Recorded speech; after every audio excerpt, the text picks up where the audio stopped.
warahmatullahi wabarakatuh. Alhamdulillahi rabbil alamin.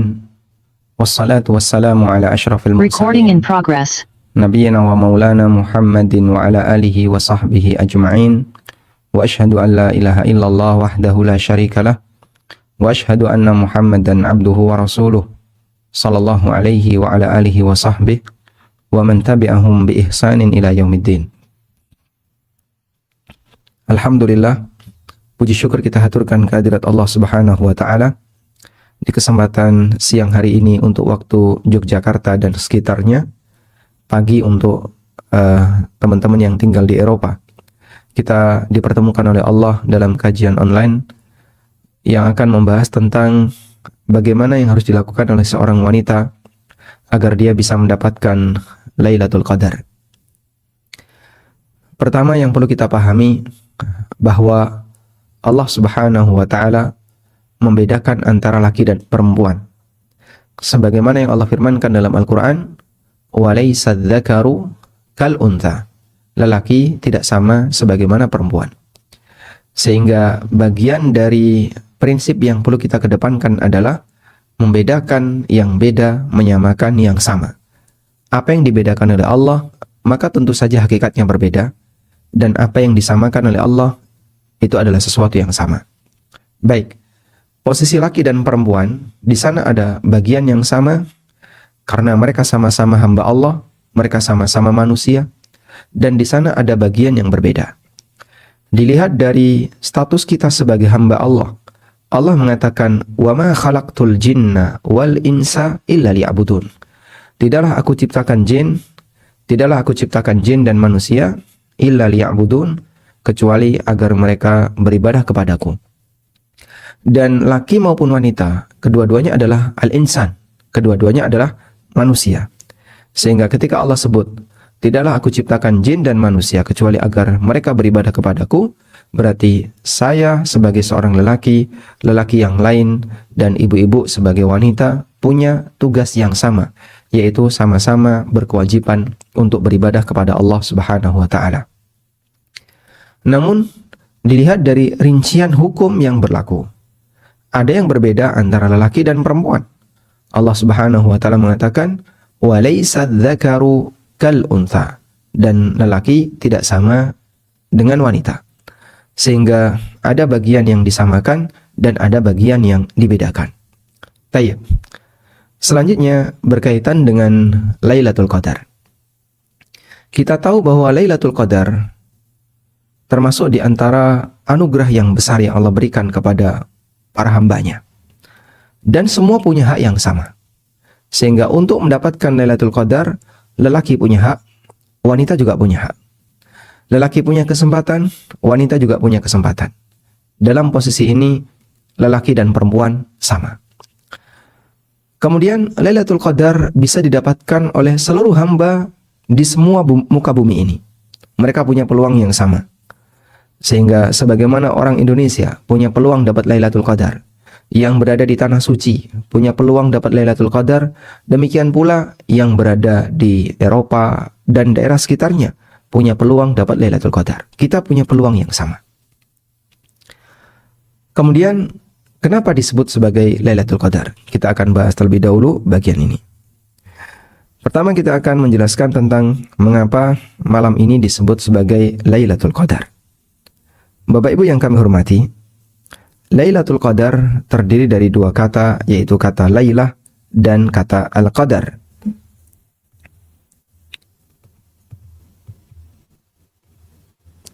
Lailah artinya malam. Al-Qadar, nanti insya Allah ada penjelasan lanjutan. Karena itu dalam menyebutnya, mohon untuk tidak disebut malam Lailatul Qadar. Kenapa Pak? Ini malam, ini malam. Jadinya malam-malam Qadar. Ini penyebutan yang double. Yang benar gimana? Sebut saja Lailatul Qadar atau malam Qadar. Sehingga ini pilih salah satu. Anda bisa menyebut Lailatul Qadar, Anda juga bisa menyebut malam Qadar. Baik. Kemudian untuk kata Al-Qadar. Untuk kata al-qadar ada dua cara baca.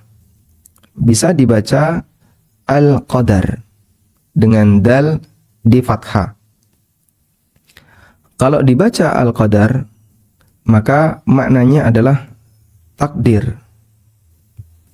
Maknanya adalah takdir. Dan kata al-qadar dengan arti takdir, sebagaimana dalam hadis Nabi SAW ketika beliau menjelaskan tentang rukun iman. Pada saat beliau ditanya oleh Jibril, akhbirni anil iman, jelaskan kepadaku apa itu iman.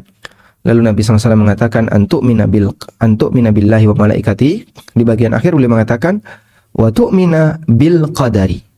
Dan kau beriman kepada al-qadar, khairihi wa syarri, yang baik maupun yang buruk. Kau beriman kepada takdir, yang baik maupun yang buruk.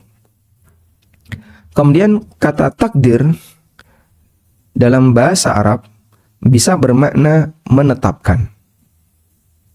Bisa bermakna menetapkan. Bisa juga bermakna menyempitkan. Bisa bermakna menyempitkan. Sehingga takdir bisa artinya sempit. Allah Subhanahu wa taala berfirman dalam Al-Qur'an, "Walladzi yabsutur rizqa liman yasha'u wa yaqdir." Allah berikan ungkapan menyempitkan rizki dengan kalimat, "Qul inna rabbi yabsutur rizqa liman yasha'u min ibadihi wa yaqdiru lah." Banyak sekali di sini. Kita ambil contoh misalnya yang paling gampang ada di surat Al-Isra. Allah Ta'ala berfirman, "Inna rabbaka yabsutur rizqa liman yasha'u wa yaqdir." Sesungguhnya Rabbmu yabsutur rizqa, melapangkan rizki, liman yasha'u, bagi siapa yang dia kehendaki, wa yaqdiru, dan dia menyempitkan rizki bagi siapa yang dikehendaki. Sehingga kata al-qadar bisa artinya menetapkan, bisa artinya menyempitkan. Ini contohnya Anda bisa lihat di surat Al-Isra ayat 30. Baik. Sehingga berdasarkan hal ini, maka Lailatul Qadar bisa artinya adalah malam takdir. Ketetapan dalam arti takdir. Malam takdir, yaitu malam Allah tetapkan seluruh takdir. Sebagaimana yang Allah tegaskan di surat Ad-Dukhan, ayat yang keempat. Inna anzalnahu fi lailatin mubarakah, inna kunna mundirin fiha yufraku. Allah mengatakan fiha yufraku kullu amrin hakim. Sesungguhnya kami turunkan Al-Quran di malam yang diberkahi. Inna kunna mundirin. Sesungguhnya kami memberikan peringatan. Fiha yufraku kullu amrin hakim. Di malam itu ditetapkan seluruh takdir Dat yang maha bijaksana. Sehingga ketika Lailatul Qadar, Allah tetapkan takdir. Dalilnya ada di surat Ad-Dukhan ayat yang ketiga dan keempat. Baik. Maka Lailatul Qadar disebut sebagai Lailatul Qadar karena di malam itu Allah menetapkan takdir. Lailatul Qadar disebut Lailatul Qadar karena di malam itu sempit. Kenapa sempit? Malam penuh malaikat. Karena di malam itu para malaikat turun sehingga bumi, langit bumi menjadi sempit. Sebab para malaikat turun. Tanazzalul malaikatu warruhu fiha. Pada malam itu para malaikat dan roh turun. Sehingga suasana langit dunia itu menjadi sempit. Bisa juga kata al-qadar di sini dibaca dengan dalnya disukun. Dibaca dengan al-qadru. Dalnya disukun. Sehingga bacanya Lailatul Qadri. Kalau dalnya disukun, maka artinya adalah kemuliaan. Dan ini yang kita jumpai dalam firman Allah di surat Al-Qadar. Inna anzalnahu fi Lailatul Qadr. Cara bacanya adalah dalnya disukun. Sesungguhnya kami turunkan Al-Quran di malam Al-Qadr, yaitu malam kemuliaan. Kita lihat di sini, dalnya disukun. Wa ma adraka ma Lailatul Qadar. Tahukah kamu apa itu Lailatul Qadar? Lailatul Qadri khairu min alfi syahr. Ya. Lailatul Qadar khairu min alfi syahr. Dan malam itu disebut sebagai malam yang mulia karena amalan di malam itu lebih baik daripada 1000 bulan, sebagaimana yang ditegaskan di surat Al-Qadar. Bisa juga kenapa malam itu disebut sebagai malam kemuliaan, karena malam itu para malaikat turun. Tanazzalul malaikatu warruhu fiha biidzni rabbihim min kulli amr. Salamun hiya hatta matla'il fajr. Baik. Selanjutnya, berkaitan dengan keutamaan Lailatul Qadar. Tidak kita sangsikan bahwasanya Lailatul Qadar memiliki keutamaan yang sangat besar. Sampai Nabi SAW mengatakan, "Faman khurima khairaha faqad khurim." Barang siapa yang tidak diberi kesempatan untuk mendapatkan kebaikan di malam itu, berarti dia betul-betul tidak dikasih kesempatan untuk berbuat baik sama sekali. Saking besarnya nilai kemuliaan di malam itu. Dan Rasulullah SAW bersabda dalam sebuah hadis yang sahih, beliau mengatakan, "Man qama lailatal qadri, man qama lailatal qadri imanan wahtisaban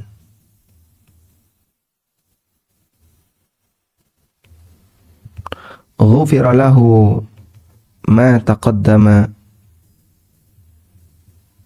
min dhanbi."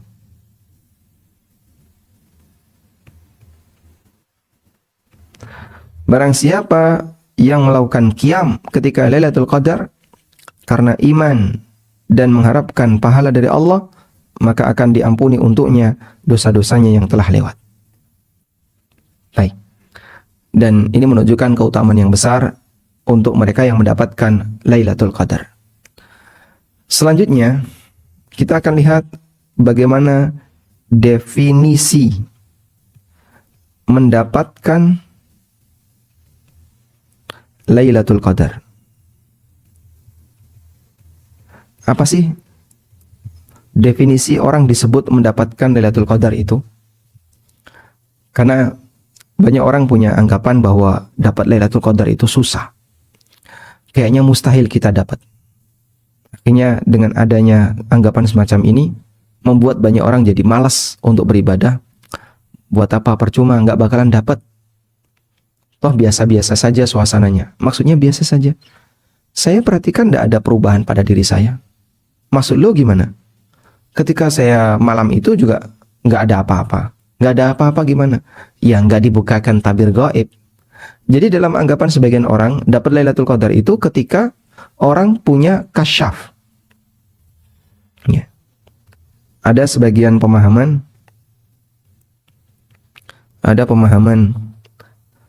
saya tegaskan pemahaman salah, bahwa dapat Lailatul Qadar jika bisa kasyaf. Kasyaf itu dibuka tabir gaib. Dibuka tabir gaib. Misalnya dia melihat langit terbelah, misalnya. Langit terbelah itu suasananya kayak gimana? Atau dia melihat seperti ada tulisan Allah di awan. Atau dia melihat misalnya pohon sujud. Atau dia melihat keajaiban yang lain, ada cahaya yang keluar dari sudut ruangan dia. Atau tiba-tiba dia mencium bau semerbak harum sekali yang tidak pernah dia cium sebelumnya. Atau misalnya dia melihat kejadian-kejadian luar biasa yang lainnya. Itu semuanya nggak benar. Bukan syarat dapat Lailatul Qadar harus melihat seperti ini. Kok bisa, Pak? Baik, coba kita lihat keterangan yang disampaikan oleh seorang ulama tabi'in, Sa'id Ibnul Musayyib. Dalam keterangan yang disampaikan oleh Sa'id Ibn Musayyib rahimahullah, ulama tabi'in, beliau pernah mengatakan, "Man syahidal maghribi wal isya fi jama'atin faqad akhadha bihadhihi min lailatul qadar." Ini mohon maaf nggak bisa kami besarkan ya. Kata Sa'id Ibn Musayyib, yang beliau bergelar Sayyidut Tabi'in, pemimpin bagi para tabi'in. Kata beliau, "Man syahidal maghriba wal isya," barang siapa yang bisa menjumpai, barang siapa yang hadir ketika sholat jamaah maghrib dan isya fi jama'atin secara berjamaah, faqad akhadha bihadhihi min lailatul qadar, maka dia telah mendapatkan jatahnya ketika Lailatul Qadar. Maksudnya gimana? Andaikan ada orang muslim yang paling malas tapi dia masih melakukan kewajiban di malam itu, bentuknya adalah dia hadir sholat jamaah maghrib dan isya di malam itu, maka dia sudah disebut dapat Lailatul Qadar berupa amalan maghrib dan isya secara berjamaah. Yang itu lebih baik daripada sholat maghrib dan isya selama 1000 bulan tanpa Lailatul Qadar. Demikianlah yang dipahami oleh para ulama berkaitan dengan makna mendapatkan Lailatul Qadar. Sehingga definisi mendapatkan Lailatul Qadar bukan dapat Lailatul Qadar dengan cara bisa terbuka, tabir gaib, kasyaf. Namun definisi dapat Lailatul Qadar adalah semua yang beribadah di malam itu, maka ibadahnya lebih baik daripada 1000 bulan. Maka ibadah itu lebih baik daripada 1000 bulan untuk ibadah yang sama di waktu yang lain tanpa Lailatul Qadar. Baik. Semua yang beribadah di malam itu, maka ibadahnya lebih baik daripada 1000 bulan untuk ibadah yang sama. Misalnya hadir sholat jamaah maghrib dan isya, maka kehadiran dia ketika sholat jamaah maghrib dan isya di Lailatul Qadar lebih baik daripada kehadiran dia selama 1000 bulan untuk ibadah yang sama di selain Lailatul Qadar. Ya, misalnya orang hanya sedekah 1000 rupiah di malam itu, maka sedekah dia 1000 rupiah di malam itu lebih baik daripada 1000 rupiah yang dia sedekahkan di malam-malam yang lain yang tidak ada Lailatul Qadar. Demikianlah keistimewaan Lailatul Qadar dan definisi orang yang mendapatkan Lailatul Qadar. Saya baru saja dapat berita ya, ketika buka HP kan kadang kemudian cenul nongol berita misalnya rahasia Imam Fulan yang selalu mendapatkan Lailatul Qadar katanya sejak balik ya, dan itu tokoh sufi. Sehingga kemudian saya kepo apa yang dimaksud di berita ini. Kemudian saya coba lihat, dia menjelaskan bagaimana rahasia tokoh sufi ini bisa mendapatkan Lailatul Qadar tiap malam, padahal itu hampir mustahil bisa didapatkan. Nah, itu contoh pemahaman yang keliru tadi ya, bahwa dapat Lailatul Qadar itu konotasinya adalah dia bisa kasyaf, melihat kejadian-kejadian gaib, kejadian-kejadian aneh yang tidak bisa disaksikan oleh orang lain, berkaitan dengan munculnya cahaya. Pernah satu ketika Abdul Qadir Al-Jailani sedang qiyamul lail. Tiba-tiba muncul cahaya di salah satu sudut ruangannya. Dulu kan tidak ada lampu. Kemudian cahaya ini terang, lalu dia bicara. "Wahai Abdul Qadir, kamu sudah mencapai tingkatan tertentu. Oleh karena itu, kau sudah tidak lagi berkewajiban untuk melaksanakan ibadah. Karena kau sudah mencapai tingkatan ini." Maka ketika mendengar itu, cahaya tadi dimarahi sama Abdul Qadir. apakah betul sampai diludahi atau tidak. Ya. Lalu diperintahkan oleh Abdul Qadir, ikhsa, pergi dari sini. Kamu adalah orang yang terhina, kamu adalah makhluk yang terhina. Karena tidak mungkin saya menjadi orang yang bebas dari kewajiban. Tidak mungkin. Mustahil. Sudah boleh nggak sholat, boleh nggak puasa, boleh tidak ini, boleh tidak ini. Akhirnya cahaya tadi langsung redup, hilang. Kemudian muncul suara, wahai Abdul Qadir, kau telah diselamatkan oleh ilmumu, padahal aku menyesatkan sekian ahli ibadah dengan cara seperti ini. Sehingga pantas saja ada banyak orang yang dia tidak berilmu, gak ngerti tentang akidah yang lurus, tapi dia rajin ibadah, tiba-tiba digoda oleh setan seperti itu. Akhirnya dia percaya, kemudian setelah itu dia tinggalkan ibadah. Dan contoh dalam hal ini banyak sekali. Sampai pada titik kondisi ketika Ramadan dia nggak puasa. Bahkan ada yang lebih parah lagi, ketika dia berbuat maksiat, hukumnya boleh. Karena dianggap dia sudah melewati batas syariat, sehingga dia boleh untuk melanggarnya. Dan ini keyakinan menyimpang yang dimiliki oleh sebagian kelompok sufi. Mana mungkin ada orang yang dia bebas dari syariat. Kita hamba Allah, dan kita jadi hamba Allah sampai mati. Dan nanti akan menghadap Allah untuk mempertanggungjawabkan amal. Maka saat seorang hamba tiba-tiba diberi hak khusus boleh untuk tidak beramal, nah itu mustahil. Makanya Abdul Qadir Al-Jailani menolak dengan keras pemahaman semacam ini. Bahkan ketika digoda seperti itu, beliau bisa selamat dari godaannya.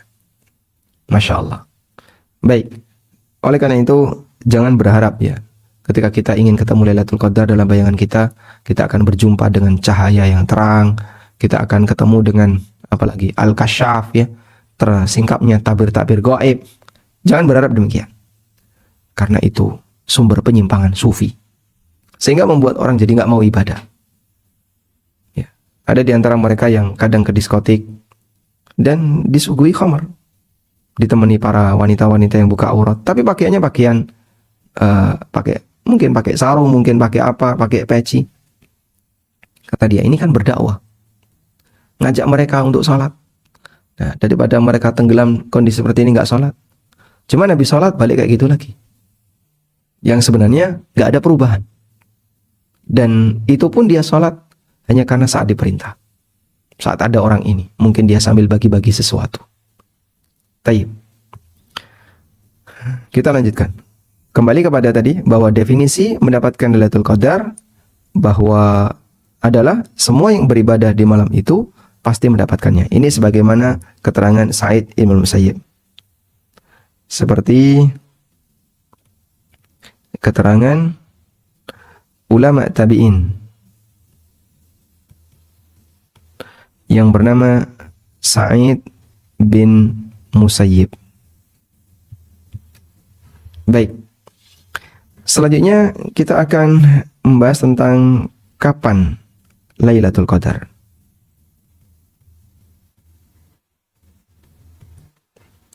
Kapan Lailatul Qadar? Ulama berbeda pendapat. Ada yang mengatakan bahwa Lailatul Qadar itu bisa terjadi dalam satu malam di rentang sepanjang tahun. Sehingga Lailatul Qadar bisa terjadi di bulan Muharram, di bulan Safar, di bulan Rabiul Awal, di bulan Rabiul Tsani, dan bulan-bulan yang lainnya. Bisa muncul di bulan Rajab, Sya'ban, Syawal, Dzulqa'dah, Dzulhijjah, dan bulan-bulan yang lain. Sebagaimana bisa muncul di bulan Ramadan. Ini pendapat yang pertama. Dan pendapat ini diisyaratkan dari keterangan Ibnu Mas'ud. Ibnu Mas'ud radhiyallahu anhu, ketika beliau ditanya tentang bagaimana caranya orang bisa mendapatkan Lailatul Qadar, kata beliau, "May yakumil haula yusibha." Siapa yang bangun di sepanjang malam dalam waktu 1 tahun, pasti dia dapat. Karena Lailatul Qadar salah satu di antara malam itu.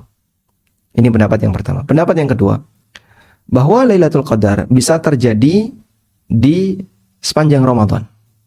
Bisa di awal, di tengah, di akhir. Pendapat yang ketiga, Lailatul Qadar hanya ada di bagian akhir bulan Ramadan. Baik, jadi ada 3 pendapat ya.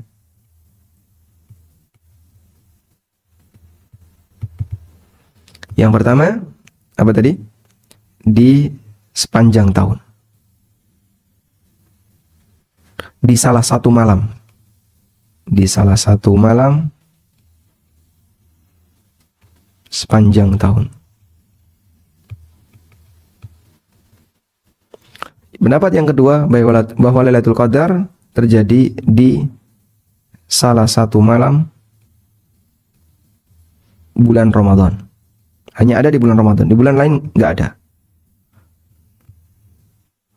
Yang ketiga, Lailatul Qadar hanya terjadi di satu malam di 10 terakhir Ramadan. Dan kesimpulan yang lebih tepat begini. Malam ganjil 10 malam terakhir, kemudian malam Ramadan. Kesimpulannya kayak gini. Bahwa turunnya Lailatul Qadar di malam ganjil 10 terakhir peluangnya lebih besar daripada di selain malam ganjil di 10 terakhir. Dan peluang ini lebih besar daripada di semua malam Ramadan. Sehingga Lailatul Qadar bisa muncul di tanggal 19 Ramadan, di tanggal 17 Ramadan. Berarti dia tidak harus di bagian akhir. Namun di 10 malam terakhir peluangnya lebih besar. Di malam-malam ganjil 10 malam terakhir peluangnya lebih besar lagi. Itu artinya Lailatul Qadar adalah rahasia Allah. Baik. Sehingga jadikan Lailatul Qadar sebagai hal yang rahasia, serahkan kepada ilmu Allah, sulit untuk ditebak, dan orang hanya disyariatkan memperbanyak ibadah di sepanjang malam itu. Jadi Lailatul Qadar adalah rahasia Allah. Biarkan sebagai rahasia Allah. Selanjutnya, bagaimana cara mendapatkannya? Kalau tadi definisi orang yang mendapatkan. Bagaimana agar sukses saat Lailatul Qadar?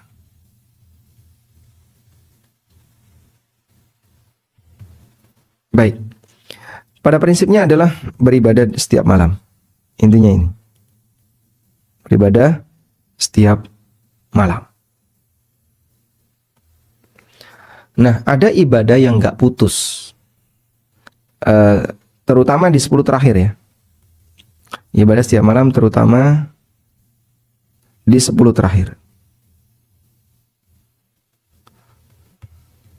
Nah, Nabi SAW ketika 10 terakhir Ramadan, kata Aisyah, syadda mi'zarahu. Rasulullah SAW, idza dakhala al-ashr al-awakhir min Ramadan, syadda mi'zarahu. Nabi SAW kalau sudah masuk 10 terakhir Ramadan, beliau kencangkan sarungnya, yang mengisyaratkan beliau semakin rajin beribadah.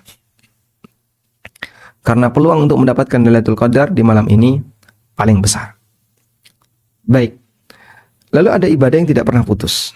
Ibadah yang tidak putus. Itulah i'tikaf. Selama orangnya bertahan di masjid.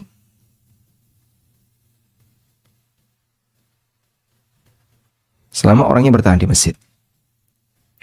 Orang yang i'tikaf, selama dia bertahan di masjid, walaupun dia tidur, walaupun dia makan, walaupun dia tidak sedang sholat, tidak baca Quran, tapi selama dia bertahan di masjid, bagi yang i'tikaf, maka amal i'tikafnya nggak putus. Itu keistimewaan i'tikaf.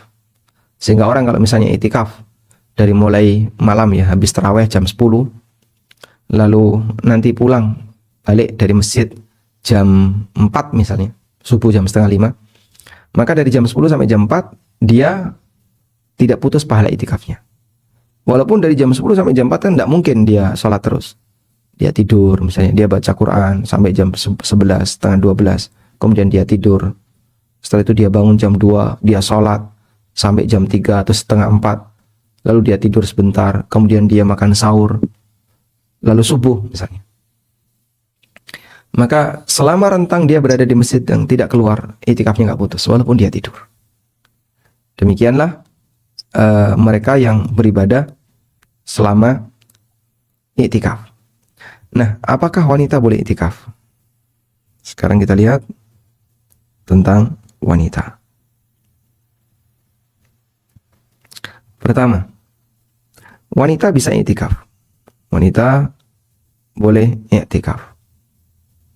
Namun tentu saja tidak boleh safar tanpa mahram. Ya. Selama dia tidak haid, karena haid tidak boleh iktikaf. Dan iktikafnya wanita ini sebagaimana yang pernah disebutkan dalam hadis yang sahih dari Aisyah radhiyallahu anha, hadisnya riwayat Bukhari Muslim. Aisyah radhiyallahu anha, istri Nabi sallallahu alaihi wasallam, beliau bercerita, "Anna Nabiy sallallahu alaihi wasallam kana ya'takiful ashral awakhir min Ramadan hatta tawaffahu Allah." Bahwa Rasulullah SAW iktikaf di 10 malam terakhir bulan Ramadan sampai Allah wafatkan beliau. Thumma i'takafa azwajuhu min ba'di. Kemudian para istri beliau beriktikaf min ba'dihi setelah wafatnya beliau. Sehingga ummahatul mukminin iktikaf. Maka bolehkah wanita iktikaf? Wanita boleh iktikaf. Dalilnya adalah para istri Nabi sallallahu alaihi wasallam iktikaf pasca wafatnya Nabi. Ya, sebagaimana yang kita baca tadi dalam hadis riwayat Bukhari Muslim.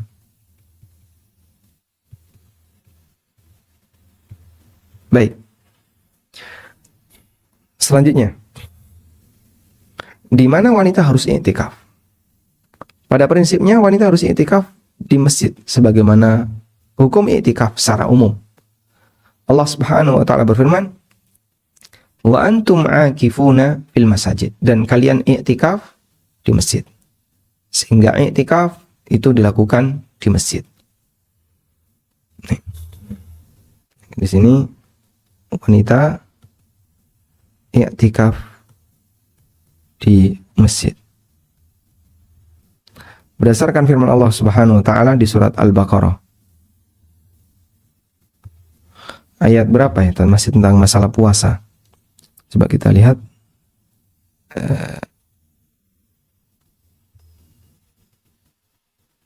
Di Al-Baqarah ayat 186. Kalau nggak salah. Coba 187. 187. Allah Ta'ala berfirman, "Wala tubashiruhunna wa antum aakifuna fil masajid. Tilka hududullahi fala taqrabuha. Kadzalika yubayyinullahu ayatihi lin-nasi la'allahum yattaqun." Allah menyebutkan wala tubashiruhunna. Janganlah kalian melakukan hubungan badan dengan istri kalian. Wa antum aakifuna fil masajid. Ketika kalian sedang iktikaf di masjid. Sehingga lelaki iktikaf, kemudian malam harinya dia pulang misalnya, terus dia hubungan badan dengan istrinya, maka batal iktikafnya. Tapi kalau misalnya ada orang iktikaf di masjid, lalu dia pengen buang hajat, di masjid nggak ada toilet, terus dia pulang buang hajat, terus dia balik, iktikafnya sah dan tidak putus, walaupun dia tadi ke toilet, karena ada hajat manusia yang harus dia tunaikan. Maka berdasarkan hal ini, di surat Al-Baqarah ayat 187 menunjukkan bahwasanya iktikaf harus di masjid. Muncul pertanyaan, bolehkah iktikaf di musola rumah? Bolehkah iktikaf di musola rumah? Coba kita baca keterangan berikut ini, barangkali ada pelajaran yang bisa kita ambil. Baik. I'tikaful mar'ah fi baitiha. penjelasan tentang iktikafnya wanita di rumahnya. Dhahaba jumhurul ulama, mayoritas ulama, dan pendapat Imam Syafi'i dalam qaul jadid, pendapat baru beliau, ila annaha mithlur rajul, bahwa hukum iktikaf, aturan iktikaf bagi wanita sama sebagaimana lelaki. La yasihu iktikafuha illa fil masjid, tidak sah orang iktikaf, wanita iktikaf kecuali di masjid, berdasarkan firman Allah Al-Baqarah 187. Wala tubashiruhunna wa antum aakifuna fil masajid. Wa dhahabal Hanafiyah, sedangkan menurut pendapat Hanafiyah, wa Syafi'i fil qadim, dan pendapat Imam Syafi'i fil qadim, dalam pendapat lama beliau sebelum beliau hijrah pindah ke Mesir, ila anna al-mar'ata yasihhu i'tikafuha fi masjidi baitiha wa huwa al-mawdi'u alladhi ja'alathu lis-shalah fi baitiha, bahwa wanita sah untuk i'tikaf di masjid rumahnya, yaitu tempat yang dia gunakan untuk sholat di rumahnya. Lianna mawdi'al i'tikafi fi haqqiha huwal mawdi'ul ladzi takunu sholatuha fihi afdal.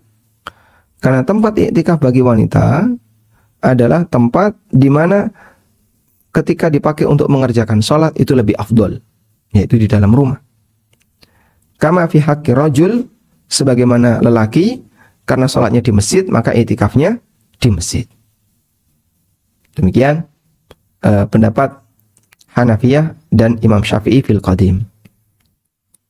Dalam kitab Al-Muhadzab, Asy-Syirazi rahimahullah menyebutkan, tidak sah bagi seorang lelaki untuk i'tikaf kecuali di masjid. Kemudian beliau menyebutkan surat Al-Baqarah tadi, fadalla ala annahu la yajuzu illa bil masjid, sehingga ini menunjukkan bahwasanya tidak boleh i'tikaf kecuali di masjid, dan tidak sah bagi wanita kecuali di masjid. Karena siapa yang sah i'tikafnya di masjid, maka i'tikafnya tidak sah fi ghairihi, di tempat yang lain. Karrajul, seperti lelaki. Wal afdal ayyatakifa fil masjid al-jami'. Dan yang paling afdal adalah i'tikaf itu dilakukan di masjid jami', yaitu masjid yang dipakai Jumatan. Baik. Coba di sini ada keterangan dalam ensiklopedi fikih. Ikhtalafu fi makan i'tikafil mar'ah. Ulama beda pendapat mengenai posisi i'tikafnya wanita. Jumhur dan Syafi'i dalam mazhab yang baru mengatakan bahwa status lelaki sama seperti wanita, di mana tidak boleh i'tikaf kecuali di masjid. Wa ala hadza, oleh karena itu, fala yasihu i'tikafuha fi masjidi baitiha, tidak sah untuk i'tikaf di masjid rumahnya. Maksudnya masjid rumahnya adalah mushola dalam rumah.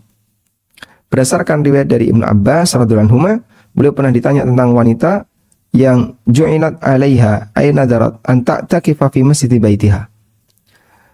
Ibnu Abbas pernah ditanya, ada seorang wanita mau i'tikaf di mushola rumahnya. Faqala, kemudian Ibnu Abbas mengatakan, bid'ah. Wa abghadul a'mali ilallahi al-bid'ah. Oh, itu praktek bid'ah. Dan amal yang paling dibenci oleh Allah adalah amal bid'ah. Maka tidak boleh i'tikaf kecuali di masjid yang dipakai untuk sholat. Nah, sedangkan masjid rumah, mushola rumah, bukanlah masjid pada hakikatnya. Dan secara hukum juga tidak masuk masjid. Maka di mushola rumah orang jual beli boleh nggak? Transaksi online? Boleh. Fayajuzu tabdiluhu, sehingga boleh bongkar pasang. Sekarang jadi mushola, besok jadi kamar, dibongkar lagi jadi apa lagi. Wa naumul junubi fihi, dan boleh orang junub tidur di situ. Wa kadzalika law jaza la fa'alathu ummahatul mu'minin radhiyallahu anhunna walau marratan tibyanan lil jawaz. Andaikan boleh i'tikaf di mushola rumah, tentu akan dipraktekkan oleh para ummahatul mukminin walaupun hanya sekali, ya, dalam rangka untuk menjelaskan kalau ini boleh. Nah, sementara tidak pernah ada riwayat bahwa ummahatul mukminin praktek seperti itu. Baik. Sehingga kesimpulannya, bolehkah i'tikaf di mushola rumah? Jawabannya adalah jumhur melarang. bahkan tidak sah sebagai i'tikaf. Kemudian pendapat yang kedua, bolehkah i'tikaf di mushola rumah? Jawaban yang kedua adalah boleh. Dan ini pendapat Hanafiyah dan Syafi'i dalam qaul qadim, pendapat lama beliau. Qaul qadim artinya pendapat lama. Baik. Semoga bisa dipahami ya. Selanjutnya, bagaimana dengan wanita haid? Apa yang bisa dia dapatkan saat Lailatul Qadar? Pertama yang perlu kita pahami, bahwa haid itu ketetapan Allah. Ketetapan Allah. Sehingga sikap yang tepat untuk dilakukan adalah ridho. Oleh karena itu, ridho ketika mengalami haid, seorang wanita ridho ketika mengalami haid, itu salah satu di antara amal hati. Karena itulah Nabi SAW ketika menenangkan Aisyah radhiyallahu anha yang sedang mengalami haid pada waktu haji, Rasulullah SAW mengatakan kepada Aisyah, "Dzalika syai'un katabahu Allahu ala banati Adam." Aisyah nangis waktu itu. Haji belum sempat tawaf, belum sempat sa'i, tapi tiba-tiba beliau haid ketika sampai di daerah Sarif. Lalu Nabi SAW mengatakan, "Dzalika syai'un katabahu Allahu ala banati Adam." Haid itu adalah sesuatu yang Allah tetapkan bagi seluruh wanita. Ditenangkan.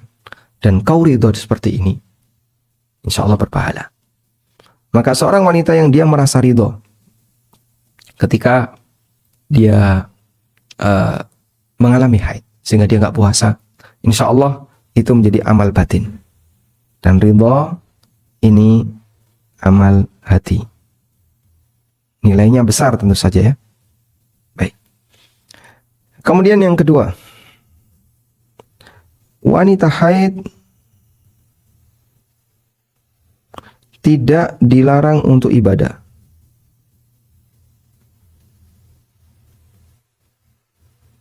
Wanita haid tidak dilarang untuk ibadah, tapi dilarang untuk ibadah tertentu. Tapi dilarang untuk ibadah tertentu. Ya? Sehingga apakah wanita haid masih punya peluang untuk dapat Lailatul Qadar? Masih. Tapi dia nggak boleh melakukan ibadah tertentu. Contohnya sholat, puasa, baca Quran menurut pendapat jumhur. Nah, kita tulis di sini ibadah yang dilarang bagi wanita haid.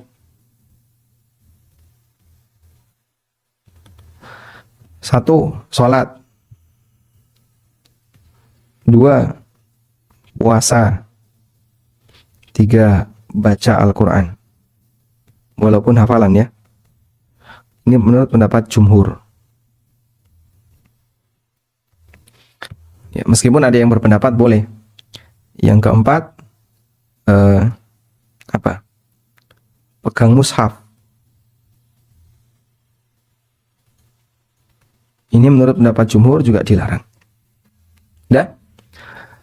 Jadi mungkin di waktu itu dia kehilangan kesempatan sholat qiyamul lail. Dia kehilangan kesempatan baca Quran atau pegang mushaf disebabkan karena haid. Tapi ridho dalam hal ini nilainya positif. Kemudian ibadah yang boleh apa? Ibadah yang boleh bagi wanita haid: zikir, sedekah, amar ma'ruf nahi mungkar kalau bisa. Dan masih banyak peluang ibadah-ibadah yang lain. Maka seorang wanita dia masih punya peluang untuk mendapatkan Lailatul Qadar dengan dia lakukan beberapa ibadah-ibadah yang tidak dilarang, seperti zikir, sedekah dan seterusnya. Wallahu a'lam. Mungkin itu yang bisa kita sampaikan.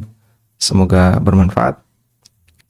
Wassallallahu ala nabiyyina Muhammadin wa ala alihi wa sahbihi wasallam.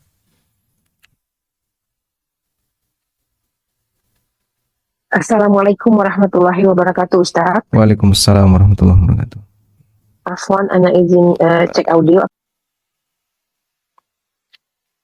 Kita lanjutkan, silakan. Ya, ini sudah banyak pertanyaan, Ustaz. Izin ana membacakan pertanyaan. Dan kepada Ummahat, mungkin pertanyaannya sudah di-drop ke ana, ada beberapa yang sudah terjawab, tetapi jika ada yang ingin ditanyakan lagi bisa menggunakan fitur resen. Izin membacakan pertanyaan pertama, Ustaz. Assalamualaikum warahmatullahi wabarakatuh. Assalamualaikum, Ustaz. Ustaz, izin bertanya, apa dalilnya doa di malam Lailatul Qadar dapat mengubah takdir setahun ke depan? Dan dalilnya juga dianjurkan, apakah ada dalilnya juga dianjurkan berpenampilan terbaik saat menghidupkan malam dengan amal soleh di malam Lailatul Qadar di 10 malam terakhir? Mohon nasihatnya. Baik. Apa dalilnya bahwa berdoa ketika Lailatul Qadar bisa mengubah takdir setahun? Kalau kalimatnya bisa mengubah takdir, ini sebenarnya makna umum dari sabda Nabi SAW. La yaruddul qadar illa doa. Tidak ada yang bisa mengubah takdir kecuali doa. Sehingga doa secara umum dikatakan oleh Nabi SAW bisa mengubah takdir. Dan makna doa bisa mengubah takdir ada beberapa versi tafsir yang disampaikan oleh para ulama.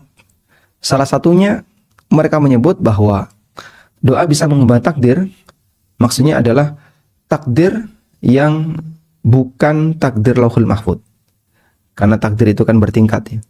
Ada takdir ketika di rahim, saat kita berada di janin, berada di rahim ibu, kita ditetapkan takdir oleh malaikat yang diperintahkan oleh Allah. Ada takdir tahunan, yaitu takdir ketika Lailatul Qadar, dan takdir-takdir yang lain. Tapi tidak mengubah di Lauhul Mahfud. Sehingga dalam posisi ini ketika kita berdoa, lalu Allah mengubah kondisi takdir kita. Ditetapkan A, lalu karena dia minta B, dikasih B. Sehingga takdir yang ditetapkan saat kita berada di rahim, atau yang ditetapkan saat Lailatul Qadar, berubah. Karena permintaan. Mungkin saja itu terjadi. Sesuai dengan apa yang Allah kehendaki. Tapi di Lauhul Mahfud tidak berubah. Di Lauhul Mahfud tercatat misalnya dia ditakdirkan A, lalu dia minta B dalam doanya, kemudian diubah B. Jadi tidak akan berubah. Dan intinya kita tidak pernah tahu takdir. Anda berdoa dan mohon kepada Allah untuk kebaikan-kebaikan hidup dunia dan akhirat. Namun kita nggak tahu takdir nanti seperti apa. Sehingga yang bisa kita lakukan adalah berusaha dan mencari yang terbaik untuk mendapatkan kehidupan di akhirat yang terbaik. Wallahu a'lam. Kemudian Anda bertanya tentang apa dalilnya kalau Lailatul Qadar dianjurkan untuk berhias. Ini praktek sebagian ulama tabi'in. Di antara mereka ketika Lailatul Qadar itu mandi. Mereka mandi. Setelah itu mereka pakai wangian, pakai baju yang bagus, terus ke masjid, salat. Dan sebenarnya anjuran ini memang tidak ada dalil khusus dari Nabi SAW. Tapi secara umum, ketika orang ingin kumpul banyak orang, maka disyariatkan untuk mandi. Dan pakai parfum. Bagi lelaki ya, kita bicara bagi lelaki.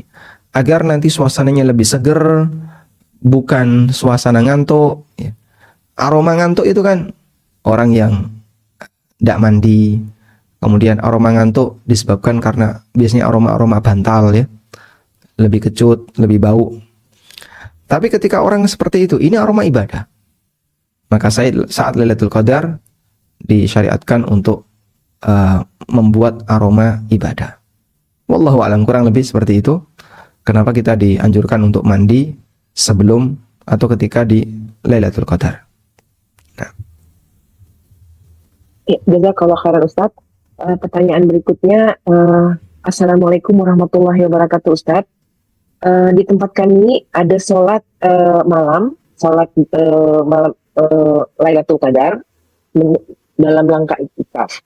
Nah, seperti diketahui, pernah didengar dari asatidz bahwasanya setelah sholat tarawih tidak ada sholat malam.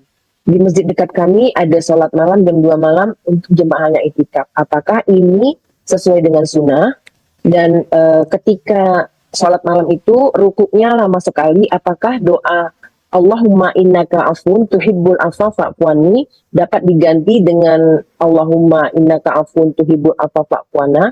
Mohon penjelasannya Ustaz. Jazakallah khair. Baik, videonya sempat viral dan saya juga dapat ya tentang itu. Nah, coba kita bahas lebih detail. Mungkin saya mohon izin waktu agak lebih panjang untuk menjelaskan ini. Jadi istilah yang diberikan oleh para ulama salat malam setelah tarawih itu mereka sebut dengan at-ta'qib. Mereka sebut dengan istilah at-ta'qib. At-ta'qibut tarawih bi qiyamil lail, melakukan salat qiyamul lail setelah tarawih. Sekarang kita akan lihat apa hukum at-ta'qib. Nah, kita lihat di sini. Qala Ibnu Qudamah. Kata Ibnu Qudamah dalam Al-Mughni. Fa'amma at-ta'qib. Adapun ta'qib wa huwa ayyusalliya ba'da tarawih nafilatan ukhra jama'atan, yaitu melaksanakan salat setelah tarawih, salat sunnah yang lain secara berjamaah, au yusalli tarawih fi jama'atin ukhra, atau orang melaksanakan salat tarawih di jamaah yang lain. Misalnya dia salat tarawih di masjid A, selesai dia pindah ke masjid B. Fa'an Ahmad, maka dalam riwayat dari Imam Ahmad, annahu la ba'sa bihi, keterangan beliau tidak menjadi masalah. Li'anna Anas bin Malikin qala, kan Anas bin Malik mengatakan, ma yarji'un illa li khairin yarjunahu au li syarrin yahdharuna. Tidaklah mereka kembali ke masjid untuk qiyamul lail pasca tarawih selain karena untuk mendapatkan kebaikan yang mereka harapkan atau menghindari keburukan yang mereka takutkan. Wa kana la yara bihi ba'san, dan Anas menganggap itu bukan hal yang masalah. Hukumnya tidak masalah, hukumnya boleh. Wa naqala Muhammad wa nukila, atau naqala Muhammad Ibnul Hakam anhu, dan ada nukilan dari Muhammad Ibnul Hakam al-karaha. Afwan, saya ulang. Wa naqala Muhammad ibn al-Hakam anhu al-karaha.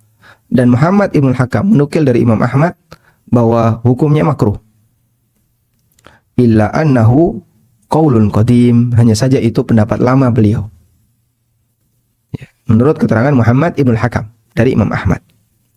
Wal amalu ala ma rawahul jamaah, sedangkan yang dijadikan acuan dalam beramal adalah apa yang diriwayatkan oleh al-jamaah, yaitu sekelompok ulama mazhab Hambali. Wa qala Abu Bakar, as-salatu ila nisfil lail aw ila akhirih lam tukrah riwayatun wahidah. Kata Abu Bakar, salat sampai tengah malam atau sampai akhir malam hukumnya tidak makruh, dan ini ada satu riwayat dari Imam Ahmad. Intaha, selesai sampai di sini kutipan dari Al-Mughni karya Ibnu Qudamah. Baik. Sekarang kita lihat keterangan lanjutannya. Keterangan berikutnya disampaikan oleh Ibnu Rajab dalam kitab beliau Fathul Bari. Ibnu Rajab Al-Hambali, beliau punya syarah Sahih Bukhari, judulnya Fathul Bari, sama seperti Ibnu Hajar Al-Asqalani. Dan Fathul Bari Ibnu Rajab lebih dulu daripada Fathul Bari Ibnu Hajar Al-Asqalani, karena Ibnu Rajab lebih awal daripada Ibnu Hajar. Keterangan Ibnu Rajab dalam Fathul Bari, syarah Sahih Bukhari, yang lebih awal daripada Fathul Bukharinya Ibnu Hajar. Wa ikhtalafat ar-riwayatu an Ahmad fi ta'qib fi Ramadan. Ada perbedaan riwayat dari Imam Ahmad mengenai at-ta'qib fi Ramadan, mengenai hukum ta'qib, yaitu melaksanakan salat berjamaah pasca tarawih berjamaah fi Ramadan, ketika bulan Ramadan. Wa huwa ayyaqumu fi jama'atin fil masjid, yaitu orang melaksanakan salat berjamaah di masjid, summa yakhrujuna minhu, kemudian mereka keluar, summa ya'uduna, kemudian balik lagi ilaihi, ke masjid, fayusalluna jama'atan fi akhiril lail, kemudian mereka melaksanakan salat berjamaah di akhir malam. Wa qala Ats-Tsauri, dan kata Sufyan Ats-Tsauri, at-ta'qibu muhdatsun. Ta'qib itu sesuatu yang baru. Wa aktsarul fuqaha ala annahu la yukrahu bihal. Dan mayoritas ulama mengatakan itu tidak makruh sama sekali. Wa naqala Ibnu Mansur, dan Ibnu Mansur menukil dari Ishaq bin Rahuya. Ishaq bin Rahuya ulama sezaman dengan Imam Ahmad. Annahu in atammal imama at-tarawih fi awwalil lail. Beliau kasih rincian. Apabila imam salat tarawih di awal malam itu sampai selesai, alias witir, sampai witir, kuriha lahu ayyusalliya bihim fi akhirih jama'atan ukhra. Maka bagi makmum yang ikut salat tarawih bersama imam sampai witir, makruh untuk ikut salat di akhir malam secara berjamaah. 5 ruwiya an Anas, karena diriwayatkan dari Anas dan Sa'id bin Jubair min karahatihi, bahwasanya mereka memakruhkan itu. Wa illam yatimma bihim fi awwalil lail, tapi kalau belum sempurna sehingga di salat awal malam belum witir, kemudian dia sempurnakan ila akhiril lail wa akhara tamamaha, lalu dia tunda witirnya sampai tengah malam atau di akhir malam, lam yukrah, hukumnya tidak makruh. Baik, demikian nukilan-nukilan yang disampaikan oleh para ulama. Oleh karena itu, Wallahu ta'ala alam, dalam hal ini sebenarnya masuk dalam ranah khilaf antara boleh dan makruh. Tidak sampai dikatakan bahwasanya itu dilarang dan tidak boleh dilakukan. Sehingga pendapat yang paling maksimal, mereka yang tidak setuju dengan at-ta'qib adalah memakruhkan. Wallahu a'lam. Demikian keterangan yang disampaikan oleh para ulama yang bisa kita nukilkan. Begitu. Masya Allah, cukup jelas Ustadz. Jazakallah khairan. Pertanyaan berikutnya, ini ada pertanyaan yang bersebelahan. Yang satu, Assalamualaikum warahmatullahi wabarakatuh Ustadz. Apakah di malam terakhir 10 Ramadan ini kami akhwat lebih baik ke iktikaf di masjid bersama mahram? Dan yang pertanyaan berikutnya, Ustadz, suami ana WNA belum paham tentang iktikaf dengan keterbatasan situasi dan kondisi beliau. Tapi ana diizinkan oleh suami iktikaf. Apakah ana berdosa sebagai akhwat iktikaf tanpa mahram di masjid? Tujuannya ingin agar ibadah lebih khusyuk. Baik. Jika Anda iktikaf di masjid yang bisa dijangkau tanpa safar, tidak ada syarat mahram. Misalnya masjid dekat rumah, intinya tanpa safar. Sebagaimana ummahatul mukminin, pasca wafatnya Nabi SAW, mereka iktikaf dalam hadis yang tadi kita baca. Kita ulang ya, karena tadi mungkin banyak peserta yang belum sempat ikut dari awal. Aisyah radhiyallahu anha bercerita, mana tadi hadisnya? Baik. Hadis riwayat Bukhari Muslim dari Aisyah radhiyallahu anha bahwa Nabi SAW beliau iktikaf di 10 terakhir bulan Ramadan, hatta tawaffahullah, sampai Allah mewafatkan beliau. Tsumma i'takafa azwajuhu min ba'dihi. Kata Aisyah, kemudian para istri beliau i'tikaf setelah wafatnya beliau sallallahu alaihi wasallam. Dan kita tahu beberapa ummahatul mukminin ada yang enggak punya keluarga di Madinah, atau mungkin bisa kita sebut tanpa mahram. Kalau enggak salah Saudah bintu Zam'ah. Tapi ada juga keluarga Zam'ah yang tinggal di Madinah. Masih ada mahramnya ya. Cuman kalau batasannya adalah tanpa ditemani oleh suami, para ummahatul mukminin pasca wafatnya Nabi SAW mereka iktikaf di masjid tanpa ditemani oleh suami. Apakah mereka ditemani oleh mahram? Kita tidak tahu. Yang jelas beberapa di antara mereka punya keluarga di Madinah. Seperti Aisyah, ada Abu Bakar, ada saudara-saudara lelakinya, ada keponakannya. Kemudian Ummu Habibah, ada Abu Sufyan. Namun wallahu a'lam apakah Abu Sufyan tinggal di Mekah ataukah di Madinah. pasca Fathu Mekah, karena Abu Sufyan masuk Islam setelah Fathu Mekah. Tapi ada Muawiyah, saudaranya Ummu Habibah. Namun yang jelas mereka itikaf setelah wafatnya Rasulullah Sallallahu Alaihi Wasallam. Sehingga itikaf tanpa dibarengi suami selama tidak safar hukumnya boleh. Kalau safar ya nggak boleh, karena jadinya safar dengan cara yang nggak benar, walaupun tujuannya untuk itikaf. Wallahu a'lam. Jazakallah khairan Ustaz atas pencerahannya. Kami akan kepada yang telah raise hand, Ummu Abdillah. Silakan memberikan pertanyaan kepada Ustaz sesuai tema. Saya unmute.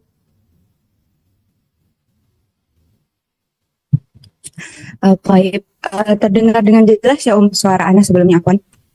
Alhamdulillah jelas. Baik, jazakumullah khairan wa barakallahu fikum Ustadz dan tim yang bertugas. Ana ada 2 pertanyaan di sini, insya Allah sesuai dengan tema, boleh ya atau satu saja? Bila boleh satu dulu, Ummu. Baik. Tadi sempat disampaikan oleh Ustadz bahwasanya seorang wanita yang haid itu tidak diperbolehkan untuk melakukan i'tikaf. Bagaimana jika misalnya ada fulana, beliau ini menguatkan pendapat bahwa boleh bagi wanita yang haid untuk masuk ke dalam masjid. Namun karena masalah tersebut dikhilafkan dengan khilaf yang cukup kuat, maka fulana ini memilih pendapat untuk berhati-hati dalam masalah ini dan berusaha untuk keluar dari khilaf sebagaimana nasihat dari para ulama, sehingga fulana ini memilih pendapat kalau bisa jangan mendatangi masjid tatkala haid kecuali dalam kondisi mendesak sekali. Maka yang ingin saya tanyakan adalah jika fulana ini ingin menemani ibunya yang sedang beriktikaf di masjid, apakah hal tersebut dibolehkan, Ustadz? Dalam hal ini, apakah hal tersebut dapat menjadi salah satu alasan yang kondisi mendesak sehingga membolehkan fulana ini untuk melakukan atau menemani ibunya yang sedang beriktikaf di masjid? Itu dulu satu. Baik.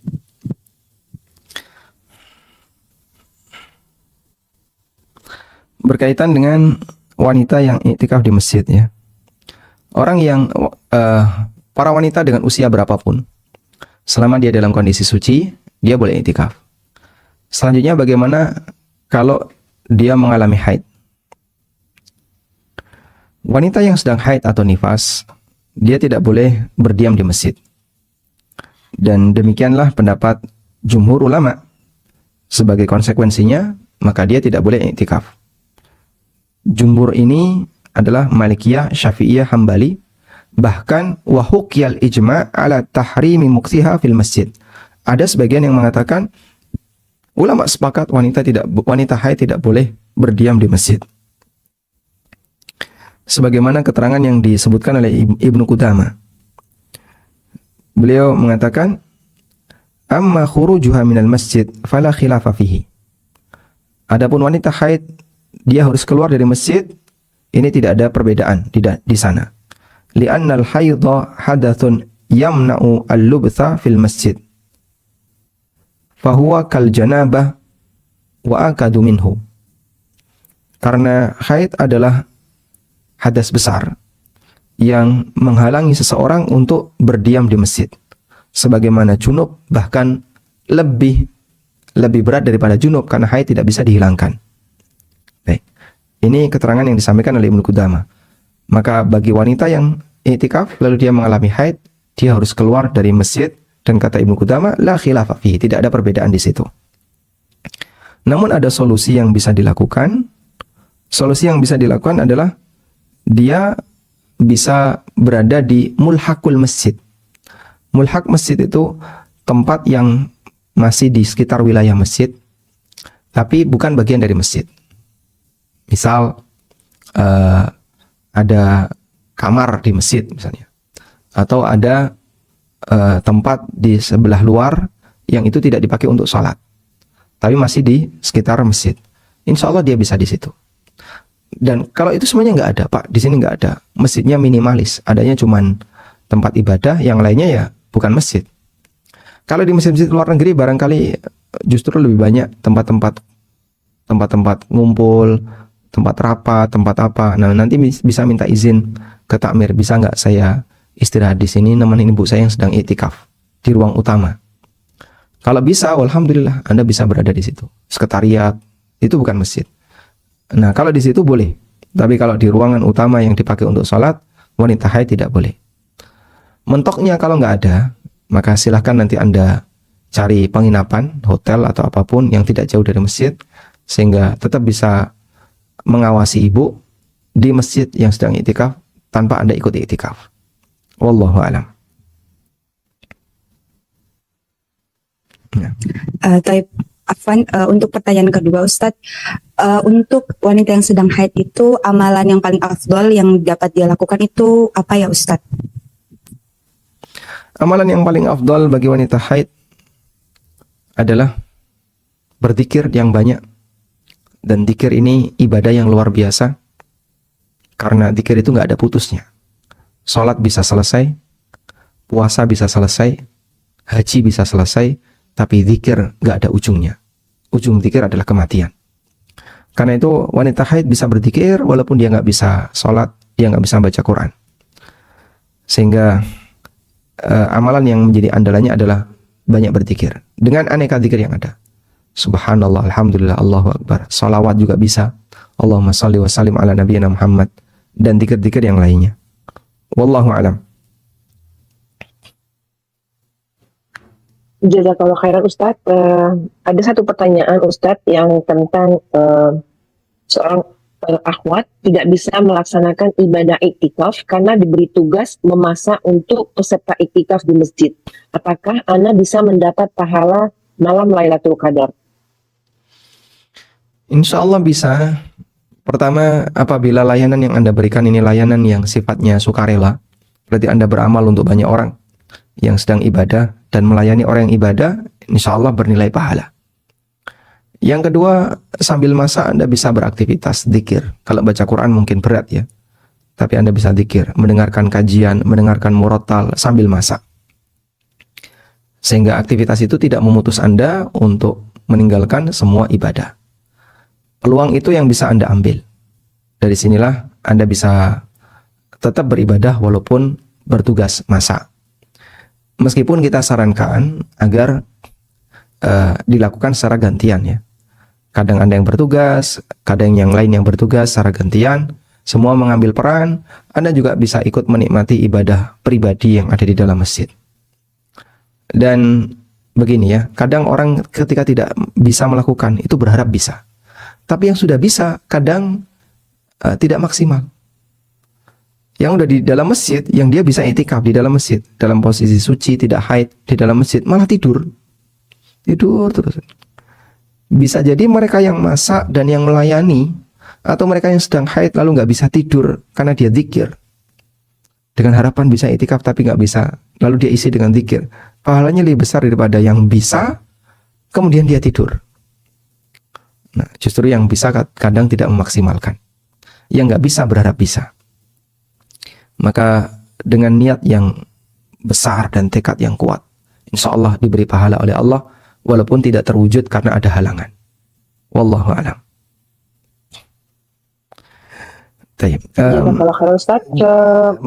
Sebelumnya saya menyelai yang tadi ya. Jadi berdiam di dalam masjid bagi wanita haid memang khilaf ulama, ada yang berpendapat boleh, ada yang tidak. Tapi wanita yang iktikaf lalu dia haid wajib keluar masjid, dan itu dengan ijma ulama. Jadi ada kasus yang berbeda. Wanita haid berdiam di dalam masjid, ada yang membolehkan, ada yang melarang. Tapi wanita iktikaf jika mengalami haid dia harus meninggalkan masjid. Ini ittifaq ulama, sepakat ulama. Sehingga ini dua kasus yang berbeda. Wallahu alam, demikian yang bisa kita sampaikan. Semoga bermanfaat. Wassallallahu ala nabiyyina Muhammadin wa ala alihi wa sahbihi wasallam. Wa akhiru da'wana anil hamdulillahi rabbil alamin. Wassalamualaikum warahmatullahi wabarakatuh.